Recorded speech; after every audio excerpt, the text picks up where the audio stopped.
Bus රථයේ සිටි තරුණයා එක්වරම පසුපස බලන්නේ තමාගේ කෙස්කසක් කවුරුන් හෝ ගලවා දමනු දැනුන නිසයි. නමුත් ඔහුට පිටුපස අසුනේ සිටින්නේ තරුණියක්. ඇය නිහඬව ජනේලයෙන් පිටත බලාගෙන ඉන්නවා. කෙස්කසක් ගැලව්වේ ඇය වෙන්න බැහැ. එහෙමනම් ඒක තමන්ට දරුණ මායාවක්ද? මොහොතකින් බස් රථය නවත්වන අතර තරුණිය බසයෙන් බැස වේගයෙන් නිවස දෙසට ගමන් කරනවා. ඇය කිසිවක් නොකියා සිය මව පසු කරගෙන වේගෙන් කාමරය තුළට ගොස් දොර වසා ගන්නවා. දොර බැසූ ඇය දොර අගුළු දැම්මා. මේස ලාච්චෝ විවර කළ ඇය ඒ තුළින් කුඩා බෑගයක් එළියට ගන්නවා.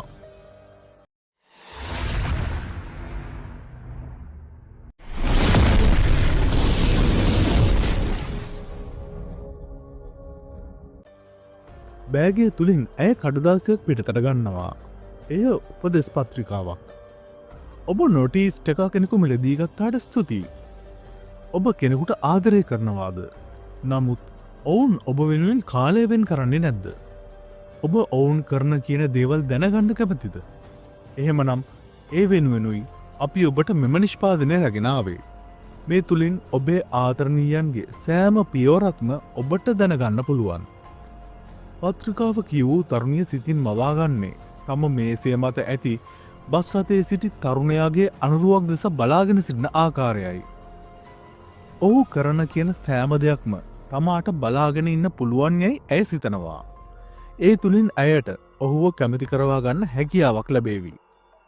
ඇය බෑගය තුළට අත දමා රතුපාට නූල්වලින් සකස් කළ බෝනික්කෙක් අතට ගන්නවා.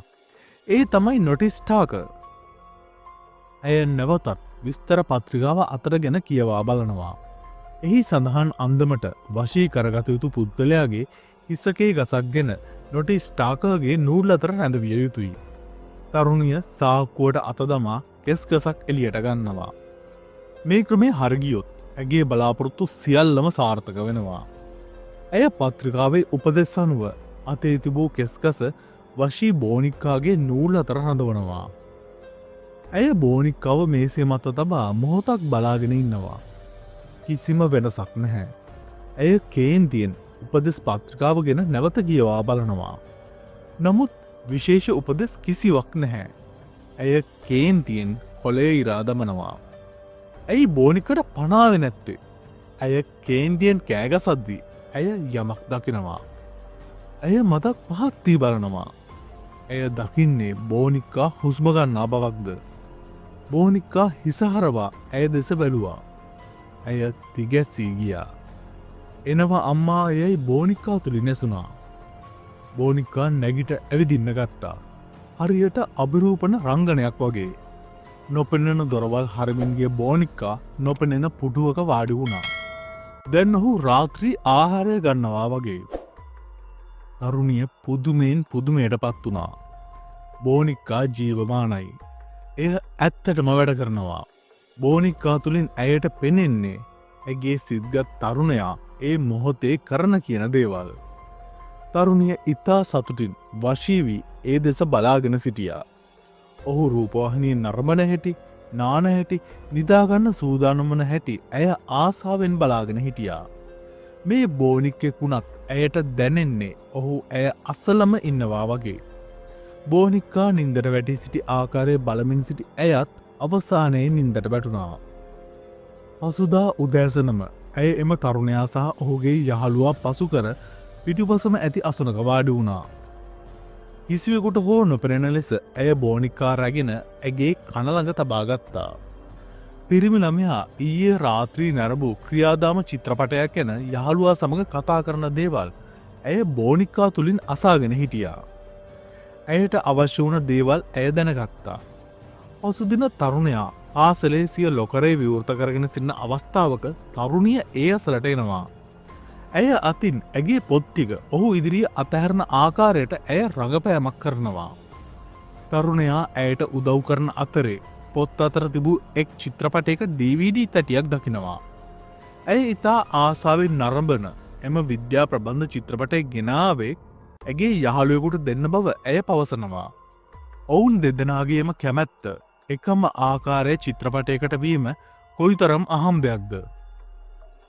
ඒ ගැන ඇති කැමැත්ත හේතුවෙන් දෙදෙනා වඩාත් කතාබහට පෙළඹෙනවා. තරුණයාට දැනෙන්නේ හමාව හොඳින්ම වටහාගන්න එම තරුණියට හැකියාව ඇති බවයි. බෝනික්කාගෙන් ලබාගන්නා තොරදුරු අනුව තරුණිය ඔහුගේ කැමැත්තවල් හඳුනාගෙන ඒ හරහා ඔහුට ලන්නුනා. දැන් ඔවුන් ආදරය කරන පටන්ගෙන තරුණියට අවශ්‍ය වනෙත් එයයි. ඒ වෙනුවෙන් ඇය නොටිස් ටාගහට ස්තුතිවන්ත විය යුතුයි. නමුත් ටිකදිනක් යනවිට යම් වෙනස්වීමක් ඇති වුණා. තරුණයා බේස්බෝල් ක්‍රීඩාවට කැමති බව නොටිස් ටාග හරහා ඇයට දැනගන්න ලැබුණා. ඇය තරුණයා හමුවවිට කියන්නේ තමන් බේස්බෝල් වලට ආදරය කරට බවයි. එවිට තරුණයා පුදුමයෙන් මෙන් ඇය දෙස බැලුවා. මොකද ඔහු කිසිසෙහෙත්ම බේස්බෝල් ක්‍රීඩාවට කැමැත්තක් ඇත්තේ නැහැ. කුමක් නමුත් වරදක් සිදුවන බව ඇයට තේරුණා. දැන් ඇයට තරුණයා ගැන දැනගන්න ලැබෙන වැරදි තොරතුරු. ඒ නිසා ඔවුන් දෙදෙනගේ අදහස් අතර දුරස්ථ බවක් ඇතිවෙමින් තිබුණා.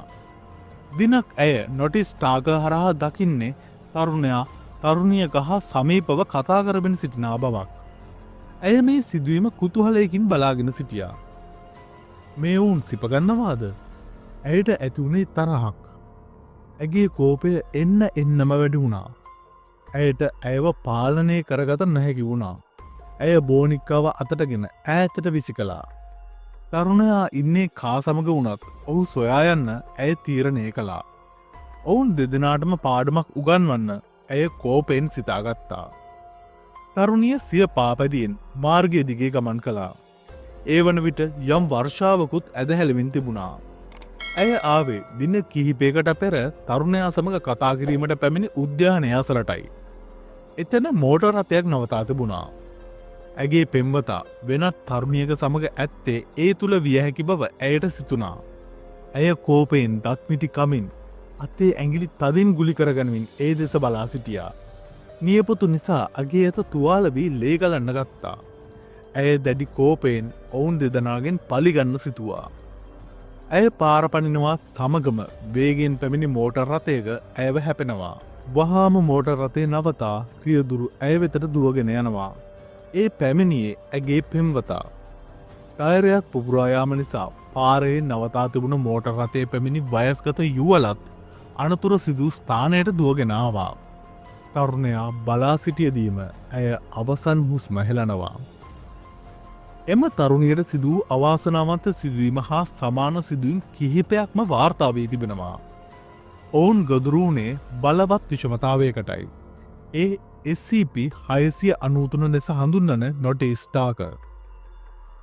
SCP-693 යනු සෙන්ටිමීටර් 18ක් පමණ මානවරූපී බෝනික්කන්.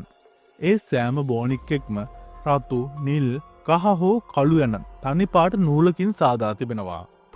ඔවුන්ගේ ඇස්සනුවට පබුලු අල්ලා තිබෙනවා. මෙම නූල් බෝනික්කන් මුලදි කිසිම විෂමතා ගුණාංගයක් නොපෙන්වා අපේක්ෂා කරන අන්දමින්ම හැසිරෙනවා. උපදෙස් පත්‍රිකාව අනුව එහි සාර්ථක ප්‍රතිඵල ලබාගන්න නම් වශී කරගතුතු පුද්ගලයාගේ තනි කෙස්කසක් තිබිය යුතුයි. එය බෝනික්කාගේ නූල් අතර රැඳවූ පසු අදාළ පුද්ගලයාට සුසරවී එලෙස ක්‍රියාත්මක වෙන්න ගන්නවා. එවිට පණ ලැබෙන බෝනික්කා කෙස්ගසේ හිමිකරුගේ ක්‍රියාවන් සියල්ලම අනුකරණය කරනවා. ඒ වගේම කතා කරන දේවල් පවා පවසනවා. නමුත් දින 9ක් ගෙවී ගිය පසු බෝනික්කාව විශ්වාස කර නොහැකි වෙනවා. SCP-693ගේ අවසාන ඉලක්කය වෙන්නේ බෝනික්කාගේ වත්මන් හිමිකරුට මරණය උදා කර දීමයි. SCP-693 ඒ වෙනුවෙන් කරන්නේ තම හිමිකරුට සාවද්‍ය තොරතුරු ලබා දීමයි. රතු නූලෙන් සෑදූ බෝනික්කන් තම හිමිකරුට වඩාත් ප්‍රචණ්ඩකාරී ලෙස කෝප ගන්වනවා. නිල් නූලෙන් සෑදූ බෝනික්කන් තම හිමිකරු මානසික අවපීඩනයකට ලක්කර සියදිවි හානිකර ගන්න පොළඹවනවා.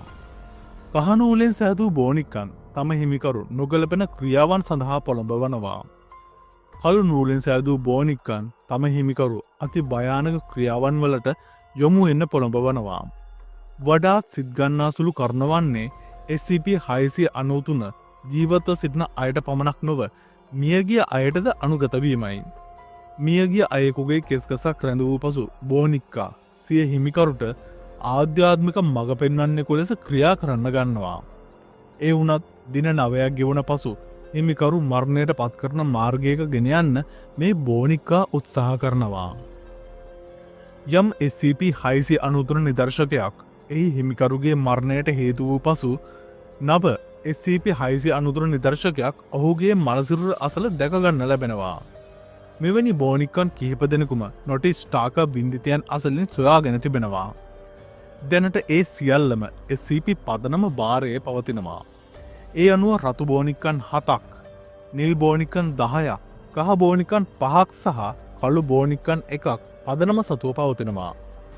මුල් කාලේ SCP-693 ගෙන් විශාල බලපෑමක් නැතැයි සිතා ඔවුන්ව සේෆ් ලෙස වර්ගීකරණය කළත් පසු කාලීනව පදනම විසින් සොයාගත් කරුණු මත පදනම්ව SCP-693 යුක්ලිඩ් වර්ගීකරණයට යොමු කර තිබුණා.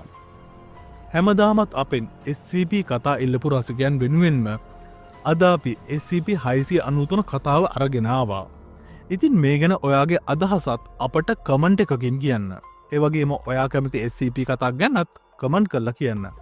අපි පුළුවන් විදිහට ඔයාලා ඉල්ලන SCP කතා ගේන්න බලාපොරොත්තු වෙන්න ඉන්නවා. ඉතින් මේ වීඩියෝ හොඳයි නම් වීඩියෝට ලයික් එකක් දාලා තවත් කෙනෙකුට බලන්න මේ වීඩියෝව ෂෙයා කරන්න.